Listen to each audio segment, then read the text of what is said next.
నమస్తే. సో, ప్రస్తుతం కెవిన్ అనే వ్యక్తి మనతో పాటు ఉన్నారు. ఇంతకు ముందు కూడా నేను ఇతన్ని ఇంటర్వ్యూ చేశాను. అప్పుడు శ్రావ్య అనే అడ్వకేట్ ద్వారా నేను బాధించబడ్డాను అని చెప్పేసి మీడియాని అప్రోచ్ అయ్యారు. ఇప్పుడు కూడా సేమ్ అలాగే నేను ఒక మహిళ వల్ల నేను విక్టిమ్ అయ్యాను, బాధించబడుతున్నాను అని చెప్పేసి మళ్ళీ మీడియాకి ఎక్కారు. అసలు ఆయన ఉద్దేశం ఏంది? అసలు ఏం చేద్దామని, ఏం ప్రూవ్ చేద్దామని ఇలా మీడియాకి వస్తున్నాడు అనేది ఆయనే కనుక్కొని తెలుసుకుందాం. నమస్తే సార్. కెవిన్ గారు, నాదొక సూటి ప్రశ్న. ఆల్రెడీ మీరు శ్రావ్య అనే అడ్వకేట్ ద్వారా బాధించబడ్డాను, నన్ను ఆమె మోసం చేసింది అని చెప్పేసి మీరు ఆల్రెడీ మాట్లాడారు మీడియాతో. మళ్ళీ ఇప్పుడు లావణ్య రాజ్ తరుణ్ అని అందరికీ నోన్ పర్సన్ ఆమె. ఆవిడ ఆల్రెడీ ఇద్దరు ముగ్గురిని ఆల్రెడీ వీధికి ఈడ్చింది, మీడియాకి ఈడ్చింది. సో ఆమె విక్టిమా, ఆ మగవాళ్ళు విక్టిమా అనేది సెకండరీ. కానీ మళ్ళీ మీరు విక్టిమ్ అని చెప్పేసి మళ్ళీ ఇప్పుడు మీడియాకి ఎక్కుతున్నారు. అసలు ఏంటి? అసలు ఫస్ట్ శ్రావ్య గురించి చెప్పండి, తర్వాత లావణ్యకి ఎలా పరిచయం అయ్యారనేది చెప్పండి. ఓకే. సో శ్రావ్య గురించి చెప్పాలంటే నేను మీకు ఇనిషియల్గా ఇప్పుడు చెప్పినట్టే నేను యాక్చువల్గా డెలైట్లో చేసేవాడిని జాబ్. సో 2019లో డెలైట్లో చేసే టైంలో నాకు ఒక ముగ్గురు ప్రొడ్యూసర్స్ని పరిచయం చేశాడు డైరెక్టర్ పేరు వచ్చేసి కళ్యాణ్జీ గోగన. ఈ కళ్యాణ్జీ గోగన ఎట్లా తెలుసు అంటే నేను సిబిఐటిలో చేసినప్పుడు నా కాలేజ్ ఫ్రెండ్ సునీల్ మోహన్ గుంటి అనే అతను ఐడిబిఐ బ్యాంక్లో మేనేజర్గా చేస్తున్నాడు ఇప్పుడు. సో అతను ఈ కళ్యాణ్జీ గోగన అనే డైరెక్టర్కి పరిచయం చేశాడు. సో ఆ కళ్యాణ్జీ గోగన అనే అతను ఇంతకుముందు నాటకం అనే మూవీ ఒకటి చేశాడు. ఆ మూవీ పెద్దగా హిట్ అవ్వలేదు. సో అందుకని నెక్స్ట్ ఫిల్మ్ తన ఓన్ లవ్ స్టోరీ అని చెప్పాడు నాకు. సో ఆ స్టోరీ ఏంటంటే కాదల్, తమిళ టైటిల్, తెలుగు మూవీ. సో తన ఫ్రెండ్ వాళ్ళ అక్కని లవ్ చేసి పెళ్లి చేసుకున్నాడు. సో అదే స్టోరీని మూవీగా చేస్తాను అని చెప్పేసి ఇట్లా అప్రోచ్ అయ్యాడు. ఆల్రెడీ షూటింగ్ స్టార్ట్ అయ్యి 50% అయిపోయింది నన్ను అప్రోచ్ అయ్యే టైంకి. సో హీరో వచ్చేసి Vishwant Duddumpudi, Kerintha Manamantha fame, and Chitra Shukla, silly fellows fame. So ఆ టైంలో మ్యూజిక్ డైరెక్టర్ వచ్చి మణి శర్మ అండి. ఇది ఇన్వెస్ట్మెంట్ అగ్రిమెంట్ ఇది. ఓకే. సో నేను 30 lakhs పర్సనల్ లోన్ తీసుకొని బ్యాంక్లో ఇన్వెస్ట్ చేయడం జరిగింది. అయితే ఆ 30 lakhs తోటి వీళ్ళు మూవీని కొంత ప్రోగ్రెస్ చేసి మళ్ళీ బడ్జెట్ ఇష్యూస్ వల్ల ఆగిపోయింది, మళ్ళీ డబ్బులు పెట్టమన్నారు. అయితే నా దగ్గర అంత డబ్బులు లేవు. నేను మిడిల్ క్లాస్ ఫ్యామిలీ నుంచి వచ్చాను. మా father central government employee and మా మదర్ వచ్చి హౌస్ వైఫ్. సో మనం ఇంకొకరిని ఎవరినైనా తీసుకుందాము యాజ్ అ ప్రొడ్యూసర్. అంటే నేను 4వ వాడిని కదా, 3 ప్రొడ్యూసర్స్ ఆల్రెడీ ఉన్నారు, నేను 4వ వాడిని, 5వ వాడిని ఎవరినైనా తీసుకుందామని చెప్పాను. అయితే సరే అని చెప్పి మేమందరం ట్రై చేస్తున్న టైంలో మ్యూజిక్ డైరెక్టర్ సాయి కార్తిక్ అని ఒక ఆయన ఒక ప్రొడ్యూసర్ని పరిచయం చేసినట్టున్నారు. ఆయన పేరు కిరణ్ రెడ్డి మందాడి. నేనే రాజు నేనే మంత్రికి వన్ ఆఫ్ ద ప్రొడ్యూసర్. దాంట్లో సినిమాలో కూడా 3 ప్రొడ్యూసర్స్ ఉన్నారు, సురేష్ బాబు గారు, భరత్ చౌదరి గారు, కిరణ్ రెడ్డి గారు. సో అయితే వీళ్ళు వెళ్ళి మూవీని అమ్మేశారు నాకు తెలియకుండా. ఓకే. నాకు తర్వాత తెలిసింది, ఇన్ఫర్మేషన్ వచ్చింది. సో నేను ఆయన దగ్గరికి వెళ్ళి, కిరణ్ రెడ్డి గారి దగ్గరికి, టఫ్ అండ్ స్టూడియోస్ ఆయన బ్యానర్, ఆయన దగ్గరికి వెళ్ళి ఇట్లాగా సార్ ఇది ఇన్వెస్ట్మెంట్ అగ్రిమెంట్, నేను పర్సనల్ లోన్ తీసుకొని ఇన్వెస్ట్ చేశాను, బ్యాంక్ స్టేట్మెంట్స్ ఇవి అని చెప్పి చూపించిన తర్వాత ఆయన సరే యాక్చువల్గా వాళ్ళు నన్ను కూడా మోసం చేశారు. నేను క్లియర్గా అడిగాను ఎవరెవరు ఉన్నారు టీంలో అంటే నీ పేరు చెప్పలేదు, వాళ్ళ మీద కేసు వేసే అన్నారు. కానీ నేనైతే కంటిన్యూ చేద్దామని అనుకున్నాను మూవీలో, ఎందుకంటే నాకు మూవీస్ అంటే ఇంట్రెస్ట్ చిన్నప్పటి నుంచి. సో అంటే రోల్ కూడా ఏమన్నా ఇస్తారేమో అనే ఒక చిన్న ఆశతోటి ఇన్వెస్ట్ చేయడం జరిగింది. కాకపోతే ఇంకా నేను ఇట్లా నీలాంటి చిన్న వాళ్ళతో చేయను, నా రేంజ్ వేరు, సురేష్ బాబు గారి రేంజ్ అన్నట్టు చెప్పారు. సరే ఆయన పెద్ద పొలిటికల్ ఇన్ఫ్లుయెన్స్ ఉన్న బిజినెస్ మ్యాన్, అందుకని నేను ఇంకా ఫైట్ చేయలేక వీళ్ళ పైన కేసు వేసానండి. నేను ఉండేది నాచారం పిఎస్లో 2021లో ఎఫ్ఐఆర్ అనేది రిజిస్టర్ చేయడం జరిగింది. ఓకే. ఇది FIR. So 3 producers plus director పైన కూడా ఎఫ్ఐఆర్ రిజిస్టర్ చేశాను, క్రిమినల్ కేసు, అంటే చీటింగ్ కేసు ఇది. కానీ డైరెక్టర్ తప్పించుకున్నాడు. సో నాకేం సంబంధం లేదు, నేను టెక్నీషియన్ని, జస్ట్ పరిచయం చేశాను అంతే అన్నట్టు. ఇక్కడ మ్యాటర్ ఏంటంటే ఈ డైరెక్టర్ ఎక్కడ ఉంటాడో లేదా ప్రొడ్యూసర్స్ ఎక్కడ ఉంటారో నాకు తెలియదు. ఓన్లీ వాళ్ళ ఆధార్ కార్డు ఉంది కానీ ఆ అడ్రస్లో వీళ్ళు ఉండట్లేదు. వాళ్ళు అడ్రస్లు మార్చేశారు, ఫోన్ నెంబర్లు మార్చేశారు. ఎవరైతే నమ్మానో నా ఫ్రెండ్ సునీల్ మోహన్ గుంటి అనే అతను కూడా నాకు సంబంధం లేదు, నేను జస్ట్ నీకు ఫ్రెండ్లీగా హెల్ప్ చేద్దాం అనుకున్నాను, అటు సైడు ఇటు సైడు అతను స్కూల్ ఫ్రెండ్, నువ్వు సిబిఐటి ఫ్రెండ్, ఇద్దరికి హెల్ప్ చేద్దాం అనుకున్నాను, కానీ మరి అట్లా అవుతుందని నేను కూడా ఎక్స్పెక్ట్ చేయలేదు కదా. అతను చెప్పిన మాట కూడా కరెక్టే, తను హెల్ప్ చేద్దాం అనుకున్నాడు. తను యాక్చువల్గా ఈ మూవీకి స్క్రిప్ట్లో కూడా హెల్ప్ చేశాడు తను డైరెక్టర్. సో మరి అతన్ని నమ్మి ఇచ్చాను, కానీ చివరికి ఇట్లాగా. సో ఇప్పుడు ఈ సినిమా వల్ల శ్రావ్యకి పరిచయం అయ్యారా? యా, తర్వాత ఏమైందంటే 2022లో సివిల్ కేసు అనేది వేసాను, మనీ రికవరీ కేసు. సో ఈ క్రిమినల్ కేసు ఏదైతే వేసామో దాంతో మనకి డబ్బులు రావు, ఓన్లీ వాళ్ళకి పనిష్మెంటే పడుతుంది. ఇప్పుడు ఆ స్టేజ్ కూడా సమ్మన్ స్టేజ్లో ఉందండి. సో ఫస్ట్ స్టేజ్ వచ్చేసి అపియరెన్స్ ఆఫ్ అక్యూజ్డ్ అంటారు, సెకండ్ స్టేజ్ వచ్చేసి సమ్మన్స్ అంటారు. సో వాళ్ళు ఏంటంటే సమ్మన్స్ వచ్చిన తర్వాత వస్తాము అనే టైప్లో ఎన్నిసార్లు సమ్మన్స్ పంపించినా నేను మీకు అది కూడా చూపిస్తాను స్టేటస్, అట్లీస్ట్ ఒక 10 టైమ్స్ అండి, at least 10 times appearance of accused అని చూడండి, సమ్మన్స్ తీసుకోవట్లేదు, రావట్లేదు. సో తర్వాత ఏం చేశానంటే మనీ రికవరీ కేసు వేసాను, సివిల్ కేసు, ఇది సూట్ వేసిన తర్వాత ఇక్కడ కూడా కొత్త ప్రొడ్యూసర్ ఒక్కళ్ళే రెస్పాండ్ అయ్యారు, పాత ప్రొడ్యూసర్స్ ప్లస్ డైరెక్టర్ రెస్పాండ్ అవ్వట్లేదు. యా, సో అది అట్లా నడుస్తుంది. అయితే 2023లో రామ్ గోపాల్ వర్మ గారు TV9లో ఒక డిబేట్ పెట్టారు. ఏంటంటే స్ట్రే డాగ్స్, వీధి కుక్కలు ఒక చిన్న బాబుని చంపేశాయి. సో చంపేశాయని చెప్పేసి GHMC మీద ఇట్లాగా ఒకటి డిబేట్ పెట్టారు. దాంట్లో కావేటి శ్రీనివాసరావు గారు అని ఒక సీనియర్ అడ్వకేట్, కరీంనగర్లో ఉంటారు ఆయన US సిటిజన్ యాక్చువల్గా. ఆయన బాగా మాట్లాడారు ఆ డిబేట్లో. సో అయితే ఆయన్ని లింక్డ్ఇన్లో మెసేజ్ చేశాను. మెసేజ్ చేసి ఇట్లాగా సార్ నాది ఒక సివిల్ కేసు ఉంది, కొంచెం మీరు హెల్ప్ చేయాలంటే సరే రమ్మన్నారు. ఖైరతాబాద్ ఆఫీస్కి వెళ్ళాను. వెళ్తే అక్కడ నా ఎక్స్ గర్ల్ ఫ్రెండ్ శ్రావ్యాని పరిచయం చేశారు. సో ఫస్ట్ టైం శ్రావ్యాన్ని కలిసినప్పుడు అమౌంట్ పంపించిన అమౌంట్ ఇది గూగుల్ పే ద్వారా 10,000, తర్వాత 15,000 పంపించాను.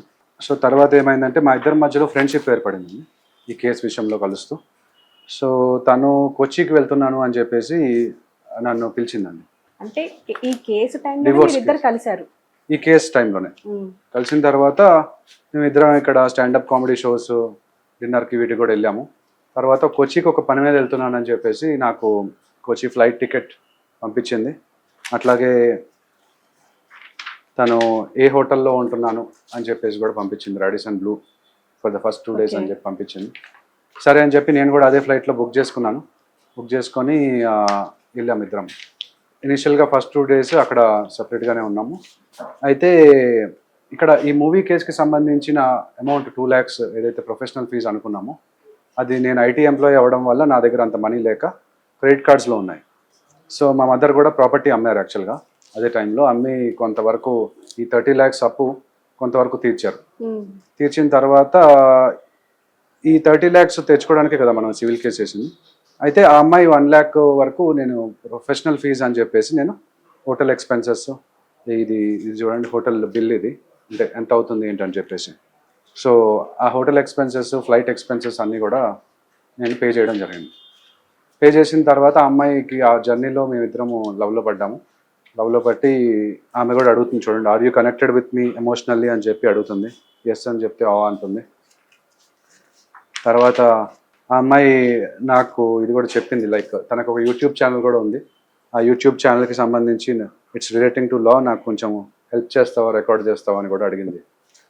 సో అయితే తను ఒక మాట చెప్పిందండి, ఇది చెప్పాలి, ఐ విల్ నెవర్ లై టు యూ, ఐ ప్రామిస్ అని చెప్పి అంటుంది. అంటే నేను ఎప్పుడు అబద్ధాలు చెప్పను అంటుంది క్లియర్గా. సో కానీ ఆ అమ్మాయి అక్కడ మేమిద్దరము కోచిలో స్పెండ్ చేసిన తర్వాత నాకు ఇష్టమైంది అని చెప్పి నా బర్త్డేకి ఒక షర్ట్ కూడా తీసుకొని వచ్చింది. ఇది బర్త్డే షర్ట్, సీత్రూ షర్ట్. మామూలుగా క్లయింట్ అయితే ఎవరో ఇవ్వరు కదా, సో సీత్రూ షర్ట్ ఇచ్చి థ్యాంక్స్ ఫర్ ద గిఫ్ట్ అంటే కిసి కూడా పెట్టింది చూడండి. సో అట్లా ఐ లవ్ యూ అని కూడా చెప్పింది, ఇక్కడ ఐ లవ్ యూ అని చెప్పింది. సో మేము ఇద్దరం లవ్లో ఉన్నామని ప్రూవ్ అయింది ఇక్కడ. కాకపోతే ఏమైందంటే ఆ అమ్మాయి ఇక్కడికి వచ్చిన తర్వాత ఈ ఫోటోలో కూడా చూపిస్తాను. కొచ్చిలో దిగిన ఫోటోలు ఇది కొచ్చిలో దిగిన ఫోటో.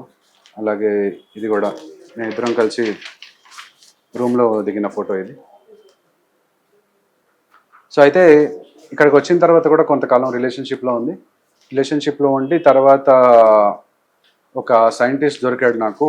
నేను యాక్చువల్గా మన ఇద్దరం బ్రేకప్ అవుదామని చెప్పేసి చెప్పింది. అంటే మీకు పెళ్లి చేసుకునే ఉద్దేశం పెళ్లి చేసుకుంటానని చెప్పిందండి. యాక్చువల్గా నాతోటి పెళ్లి చేసుకుంటానని చెప్పింది. సో ఇక్కడ చూస్తే కనుక ఎవరితోటి బయటికి వెళ్తున్నానని చెప్పింది, విత్ సైంటిస్ట్ అని చెప్పింది. సో ఆమె వైశ్య కమ్యూనిటీకి సంబంధించిన అమ్మాయి, నేనేమో క్రిస్టియన్, ఓసీ క్రిస్టియన్. ఇప్పుడు ఈ మధ్య మనం చూసాం 2 days బ్యాక్ మన అమృత ప్రణయ్ ఇది కూడా వచ్చింది జడ్జ్మెంట్. సో అదే సిమిలర్ అనమాట కొంచెము. అమృత వచ్చి వైశ్య కదా, అలాగే శ్రావ్య కూడా వైశ్య. అదే ప్రణయ్ క్రిస్టియన్, కాకపోతే ఎస్సీ రిజర్వేషన్ ఉంది ఆయనకి, నాకు రిజర్వేషన్ లేదు, నేను ఓసీ క్రిస్టియన్. సో అయితే ఇట్లాగా మంచి సంబంధం దొరికింది అని చెప్పేసి నన్ను వదిలించుకుందాం అనుకుంది. అయితే మనకి ఇక్కడ గ్రేష్మా శారన్ రాజ్ అనే ఒక ఇది కూడా చూసాం మనం ఈ మధ్య, తమిళనాడు కేరళ లవ్ స్టోరీ వాళ్ళది. సో ఆ అబ్బాయి ఇద్దరు లవ్లో ఉన్నప్పుడు ఆ అమ్మాయి వదిలించుకోవడానికి మిలిటరీ సంబంధం ఏదో వచ్చిందని చెప్పేసి కూల్ డ్రింకుల్లో పాయిజన్ అంతా కలిపి ఇచ్చేస్తే పాపం అబ్బాయి 2 వారాలు కష్టపడి ఆర్గన్స్ అంతా డ్యామేజ్ అయ్యి తను చనిపోయాడు. సో అట్లాగా అమ్మాయిలు రిలేషన్షిప్లో ఎగ్జిట్ అవ్వాలంటే డిఫరెంట్ వేస్లో ఇట్లాగా అబ్బాయిల్ని బాధపడి. సేఫ్ కదా, నేను సేఫ్, మిమ్మల్ని ఏమనకుండా వదిలేసింది. అదే కరెక్ట్, కానీ అట్లీస్ట్ అంటే రాంగ్ కేసులు పెట్టి చేయడం అనేది తప్పు కదండి. సో మీ మీద రాంగ్ కేసులు పెట్టింది శ్రావ్య, అండ్ తను బయట పడాలని చెప్పేసి సైంటిస్ట్ తో మూవ్ అవ్వాలని చెప్పి. ఓకే, ఇది ఇప్పుడు ఇక్కడ ఓకే, మీరు మూవ్ అయ్యి లావణ్యతో ఎలా కనెక్ట్ అయ్యారు? అయితే ఇక్కడ ఇది కూడా ఒక పాయింట్ చెప్పాలండి మీకు. ఏంటంటే ఆ పాయింట్, ఆ అమ్మాయి పెట్టిన ఎఫ్ఐఆర్ బేస్ చేసుకొని పోలీస్ వాళ్ళు యాక్చువల్గా వచ్చి నా దగ్గర ఉన్న గ్యాడ్జెట్స్ అన్ని కూడా సీజ్ చేశారు. లైక్ ఫర్ ఎగ్జాంపుల్ ఇప్పుడు మనకి లెట్స్ సే పోలీస్ వాళ్ళు వచ్చి మన కెమెరాస్ అన్ని తీసేసుకొని మీ ఫోన్లు అన్ని తీసేసుకుంటే మనకి ఇన్కమ్ సోర్స్ ఎక్కడిది? పొట్ట మీద కొట్టినట్టే కదా, కెరియర్ మీద. అట్లా కొట్టకూడదు కదా. సో ఈ అమ్మాయి రాసిన ఎఫ్ఐఆర్ బేస్ చేసుకొని వీళ్ళు ఇట్లాగా అమ్మాయి కొన్ని అబద్ధాలు కూడా రాసిందండి దీంట్లో. ఎఫ్ఐఆర్లో చూస్తే కనుక ఫొటోస్ ఏవైతే దిగానో ఇందాక మీకు చూపించిన ఫొటోస్ మార్ఫ్ చేశానని చెప్పి రాసింది. He has morphed my pictures అని రాసింది. అట్లాగే వకాలత్నామా అనేది యూజువల్గా తీసుకుంటారు మన కేసు ఇచ్చినప్పుడు. ఆ వకాలత్నామాని 2 నెలల క్రితమే ఇచ్చేసాను. ఇది జనవరిలో జరిగింది 2024. 2 నెలల క్రితమే అంటే అక్టోబర్, కానీ అక్టోబర్ టైంకి మేము ఇద్దరం రిలేషన్షిప్లో ఉన్నాం. సో అక్కడ ఒక అబద్ధం రాసేసింది. తర్వాత గ్యాజెట్ సీజ్ చేయండి అని చెప్పి క్లియర్గా రాసింది ఇక్కడ. ఈ కంప్లైంట్ మేరకు షీ టీమ్స్ వాళ్ళు వచ్చి నా టేబుల్ మీద ఉన్న గ్యాడ్జెట్స్ అన్నీ కూడా 2 ఫోన్లు, 2 ల్యాప్టాప్లు, ఒక హార్డ్ డిస్క్ అన్నీ సీజ్ చేశారు. That to without giving Caesar report అనమాట. సో అందుకని ఈ మధ్య నేను చిక్కడపల్లి పోలీస్ స్టేషన్ బయట ఈ ప్లకార్డ్ పట్టుకొని కూడా నేను ధర్నా చేయడం జరిగింది. Justice delayed is justice denied. My phones and laptops worth ₹5 lakhs were illegally and forcibly seized by the She Teams police and Chikkadapalli police on January 8, 2024, 428 days ago. Almost 1 year దాటిపోయింది, without providing me with a seizure report. For an IT employee, these gadgets are essential income generating tools and their confiscation has severely impacted my livelihood. I need my gadgets back. ఇప్పుడు basically మనం Caesar report అనేది ఎట్లా అంటే, ఒక స్కూటీయో కారో drive చేస్తున్నప్పుడు మనం ఏదన్నా violation అయితే వాళ్ళు ఆపి మనల్ని ఇదర్ చల్లానా ఇస్తారు, లేదా డబ్బులు బండి సీజ్ అయినా చేస్తారు, లేదా డబ్బుల కోసం అయితే బ్రైబ్ అడుగుతారు. ఇక్కడ నాది అట్లాగే అయిందండి. వాళ్ళు సీజర్ రిపోర్ట్ ఇస్తే అది అఫీషియల్, ఇది అన్అఫీషియల్. సీజర్ రిపోర్ట్ ఇవ్వకుండా నా గ్యాడ్జెట్ సీజ్ చేసేసి వాళ్ళు నా గ్యాడ్జెట్స్ ఇవ్వమంటే ఇవ్వట్లేదు. అందుకని నేను ఏం చేశానంటే రిట్ పిటిషన్ ఒకటి వేసానండి. రిట్ పిటిషన్ అనేది హైకోర్టులో వేస్తాము. దాని మీనింగ్ ఏంటంటే ప్రొసీజర్ ఫాలో అవ్వలేదు అని చెప్పి. ఇవి నా గ్యాడ్జెట్స్ 31st January రోజు, ఇది 8th January కదా, 31st January రోజు ఇది వేస్తాను, రిట్ పిటిషన్ వేసాను. ఇమీడియట్గా వాళ్ళు ఫోన్ చేసి మేము ఇచ్చేస్తాము అని చెప్పి పోలీస్ స్టేషన్కి పిలిచారు. పిలిచిన తర్వాత ఇదిగో తీసుకో, ఇది సిగ్నేచర్ పెట్టేసి ఇది గ్యాడ్జెట్స్ రిటర్న్ ఇస్తున్నామని చెప్పి అన్నారు. నేను చేసిన మిస్టేక్ ఏంటంటే ఫ్రెండ్స్ తీసుకెళ్ళకపోవడం. ఫ్రెండ్స్ని తీసుకెళ్ళి ఉంటే వాళ్ళు విట్నెస్ అయ్యేవాళ్ళు. కానీ తీసుకెళ్ళకపోవడం అంటే ఫ్రెండ్స్ కూడా కొంచెం భయపడ్డారు పోలీస్ స్టేషన్కి రావడం అంటే. సో ఎప్పుడైనా పోలీస్ స్టేషన్కి వెళ్తే డెఫినెట్గా ఎవరైనా తీసుకెళ్ళండి, తీసుకెళ్ళకుండా మాత్రం ఉండద్దు. అడ్వకేట్లు అయినా కూడా తీసుకెళ్ళడం better in fact. Okay. So advocate అంటే చాలా ఖర్చు ఉంటుంది, వాళ్ళు అయితే డబ్బులు తీసుకుంటారు పోలీస్ స్టేషన్కి రావడం. బట్ ఎనీవే పోలీస్ స్టేషన్కి వెళ్ళినప్పుడు వాళ్ళు ఏం చేశారంటే నాతో సిగ్నేచర్ పెట్టి చేసుకొని నా గ్యాడ్జెట్స్ రిటర్న్ ఇవ్వలేదు, ఇది అన్అఫీషియల్ది అఫీషియల్ చేశారు చాలా తెలివిగా. ఓకే. ఒక డిసీట్ఫుల్గా ఇది చేశారు. సో నేనేం చేశానంటే ఇమీడియట్గా కమిషనర్కి ఒక మెయిల్ పెట్టేసి తర్వాత ఇంకొక రిట్ పిటిషన్ వేశాను. Writ petition for CCTV footage of the Chikkadpally police station. So Chikkadpally police station ఆ రోజుకి సంబంధించిన సీసీటీవీ ఫుటేజ్ తీయండి, నేను వచ్చాను, సిగ్నేచర్ చేశాను, నా గ్యాడ్జెట్స్ నాకు ఇవ్వలేదని చెప్పేసి. సో దాన్ని బ్యాక్ డేటెడ్ చేసేసారు వీళ్ళు. సో ఇప్పుడు యాక్చువల్గా fight against Shravya as well as the police system. So అదైన తర్వాత నాకు కొన్ని లూప్ హోల్స్ అవి కూడా కనబడ్డాయండి మన సిస్టంలో. ఏంటి అంటే లూప్ హోల్స్. సో ఫస్ట్ ఏమైందంటే తర్వాత నేను బార్ కౌన్సిల్లో కంప్లైంట్ ఇచ్చాను ఆమె పైన. బార్ కౌన్సిల్లో March 18th కంప్లైంట్ ఇవ్వగానే రిటాలియేషన్ నా పైన March 19th సెకండ్ ఎఫ్ఐఆర్ చేసేసింది చార్మినార్ పోలీస్ స్టేషన్. అది ఫస్ట్ పోలీస్ స్టేషన్ చిక్కడపల్లి, ఇది చార్మినార్ పోలీస్ స్టేషన్. చేసిన తర్వాత మళ్ళీ ఇంకా ఇట్లా అవ్వట్లేదు అని చెప్పేసి మీడియాకి వచ్చాను. మీకు గుర్తుంది, October 2024లో మీరు తీసుకున్నారు నా ఇంటర్వ్యూ. అప్పుడు వచ్చాను అని చెప్పేసి మళ్ళీ సైబర్ క్రైమ్లో మళ్ళీ ఎఫ్ఐఆర్ వేసేసింది, 3rd ఎఫ్ఐఆర్. సో తర్వాత ఏం చేశానంటే హ్యూమన్ రైట్స్ యాక్ట్ కిందకు వస్తుంది ఇది. ఎందుకంటే సో మన ఆర్టికల్ 14 and 21 ప్రకారం, ఇండియన్ కాన్స్టిట్యూషన్ ఆర్టికల్ 14 and 21 ప్రకారం ప్రైవసీ ఇష్యూ యాక్చువల్గా. అట్లా పాస్వర్డ్స్ ఓపెన్ చేయాలి అని చెప్పేసి అంటున్నారు, కానీ అది చేయక్కర్లేదు. మన కేసుకి సంబంధించింది ఏదైతే ఉందో అది మాత్రం ఇస్తే చాలు. అయితే స్టేట్ హ్యూమన్ రైట్స్ కమిషన్కిను నేషనల్ హ్యూమన్ రైట్స్ కమిషన్కి లెటర్ రాశాను, కానీ జడ్జి గారు లేరు. ఓకే. జడ్జి గారు లేకపోతే ఎట్లాగా మనకి డెఫినెట్గా ఎవరినో ఒకళ్ళు బ్యాకప్ పెట్టాలి కదా, బ్యాకప్ పెట్టకుండా లేకుండా ఉంది. తర్వాత పోలీసుల మీద కంప్లైంట్ ఇవ్వడానికి పోలీస్ కంప్లైంట్స్ అథారిటీ లేదు అసలు తెలంగాణలో. వేరే స్టేట్లో ఉంది, ఢిల్లీలో ఉంది, మన స్టేట్లో కూడా పెట్టాలి డెఫినెట్గా. దాని తర్వాత ఏమైందంటే వకాలత్నామా అండి. వకాలత్నామా అనేది ఇందాక మనం చూసాము ఎఫ్ఐఆర్లో. మన వకాలత్నామా మేము 2 months బ్యాకే ఇచ్చామండి కదా. ఈ వకాలత్నామాలో చూస్తే 2 signatures ఉన్నాయి, ఒకటి శ్రావ్యాది, ఇంకొకరిది కావేటి శ్రీనివాసరావు గారిది అనుకున్నాను నేను, కానీ అది కావేటి శ్రీనివాసరావు గారిది కాదు, అది వాళ్ళ ఫాదర్ది. ఈ శ్రావ్య అనే ఆమె 2nd generation అడ్వకేట్. మామూలుగా మనం ఏమనుకుంటాం, కావేటి శ్రీనివాసరావు గారు పరిచయం చేశారు కాబట్టి ఆయనది అనుకుంటాం కదా, కానీ అది కాదు. సో ఈ మాన్యువల్ వకాలత్నామాలో డేట్ లేదు, ఏమీ లేదు, అసలు ఏ కేసుకి సంబంధించిందో తెలీదు. ఇలా ఉంటే సిస్టము లూపోలే కదా, వాళ్ళు మిస్యూజ్ చేసేస్తారు. సో డిజిటల్ వకాలత్నామా అనేది పెట్టాలి అని చెప్పేసి నేను డిమాండ్ చేస్తూ చీఫ్ జస్టిస్కి కూడా లెటర్ రాయడం జరిగింది. అలాగే ఇప్పుడు ఏదైతే మనం చూసామో నేను పర్సనల్ లోన్ తీసుకొని ఇన్వెస్ట్ చేశానని చెప్పాను కదా 30 lakhs. సో అయితే ఇక్కడ బ్యాంక్ వాళ్ళు ఊరుకోవట్లేదు, వాళ్ళు ఇంటికి వస్తున్నారు, ఇంటి మీద పడుతున్నారు. సో ఇంటి మీద పడి నాకు ఇక్కడ చూడండి వినిపిస్తాం. మీరే నిన్న వచ్చారా? మొన్న వచ్చింది మీరేనా? ఓకే చెప్పండి. పేమెంట్ ఇప్పుడు యాక్చువల్గా ఫోన్ ఎత్తట్లే కదా నేను. నాకు యాక్చువల్గా ఇప్పుడు నాకు ఇవ్వాల్సిన అమౌంట్ ఇవ్వాల్సిన వాళ్ళు ఉన్నారు. ఓకే, పర్సనల్ లోన్ 2019లో తీసుకొని వాళ్ళకి ఇచ్చిన నేను అమౌంట్. అదే మళ్ళీ ఏమంటానంటే ప్లే చేయండి, నేను పంపిస్తాను.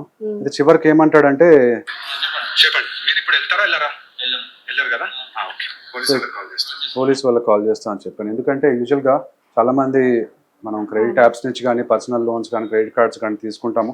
కొన్నిసార్లు పరిస్థితి బాగా కట్టలేని పరిస్థితి ఉంటుంది, కానీ బ్యాంక్ వాళ్ళు ఇట్లాంటి రౌడీస్కి అపాయింట్ చేసి, అతను యాక్చువల్ కోటక్ బ్యాంక్ కాదు, మేబీ ఏదో రికవరీ ఏజెంట్ వచ్చి ధమ్కి ఇస్తున్నాడు, థ్రెటన్ చేస్తున్నాడు. నేను వెళ్ళను, నువ్వేం చేసుకుంటావు చేసుకో, నువ్వు పైసలు కడితే కానీ నేను వెళ్ళను అంటున్నాడు. సో పోలీస్కి కాల్ చేసి ఇమీడియట్గా నేను కంప్లైంట్ చేశాను, అప్పుడు వెళ్ళిపోయాడు. సో అట్లా మీకు ఎవరికైనా కూడా ఇట్లా ఇబ్బంది అయితే ఇమీడియట్గా మీరు పోలీస్కి కాల్ చేయొచ్చు, చేసి కంప్లైంట్ ఇవ్వచ్చు, వాళ్ళని నోటీస్ పంపించమని చెప్పి. హెల్ప్ అయింది. అంటే ఇంకా వస్తున్నారు, రోజుకి నాకు ఒక 50 calls వస్తాయండి. ఇంకా ఫోన్ సైలెంట్లో పెట్టుకోవాల్సి వస్తుంది. ఈ ప్రొడ్యూసర్స్ ఏమో నా డబ్బులు ఎప్పుడు ఇస్తారో తెలీదు, ఇక్కడ శ్రావ్య కూడా నన్ను మోసం చేసి ₹1,00,000 నాతో ఖర్చు పెట్టించుకొని రిటర్న్లో నా మీద కేసు వేసి దానివల్ల నా జాబ్ పోయింది. జాబ్ పోవడం వల్ల ఇదే మా మదర్ ఇట్లాగా ప్లీ అని చెప్పేసి నేను రాశాను, రికవరీ ఏజెంట్స్ ఇంటికి వస్తున్నారు అని చెప్పేసి. సో తర్వాత వచ్చి ఇట్లాంటి అమ్మాయిలు ఇప్పుడు లావణ్య, శ్రావ్య లాంటి వాళ్ళు రాంగ్ కేసులు పెడుతున్నారు. అలాంటి వాళ్ళ మెంటల్ స్టేటస్ ఫస్ట్ చెక్ చేయాలి అనేది సైకాలజిస్ట్ని పెట్టాలి. ఎందుకంటే ఫ్యామిలీ కోర్ట్స్లో ఉంటారు సైకాలజిస్టులు కౌన్సిలింగ్ చేయడానికి, కానీ పోలీస్ స్టేషన్లో ఉండరు. పోలీస్ స్టేషన్లో ఎట్లా ఉంటుందంటే నాది శాలరీ 36 lakhs ఉండేదండి లాస్ట్ శాలరీ, అయితే 3 లక్షలు పర్ మంత్. అయినా కూడా కోర్స్ ట్యాక్స్లు కట్ అవుతాయి అనుకోండి. సో అయినా కూడా నన్ను ఒక క్రిమినల్ లాగా ట్రీట్ చేశారు. 4 o'clock ఆ రోజు January 8th పట్టుకెళ్ళి నైట్ 11 వరకు నుంచోబెట్టారు. ఫుడ్ లేదు, వాటర్ లేదు, ఏమీ లేదు. సో అది కూడా హ్యూమన్ రైట్స్ ఇష్యూ యాక్చువల్గా. ఓకే, అంటే పోలీస్ స్టేషన్లో ఎట్లా ఉందంటే రివర్స్లో ఉందండి. యూజువల్గా కోర్టులో ఎట్లా ఉంటుందంటే you are innocent until proven guilty, కానీ పోలీస్ స్టేషన్లో అది reverse, you are guilty until proven innocent. So అని చెప్పారు actual CTM ACP Lakshmi Prasanna madam చెప్పారు. సో అక్కడ ఏం జరిగిందంటే ఆమె ఫొటోస్, వీడియోస్ అవన్నీ డిలీట్ చేయమని చెప్పారు.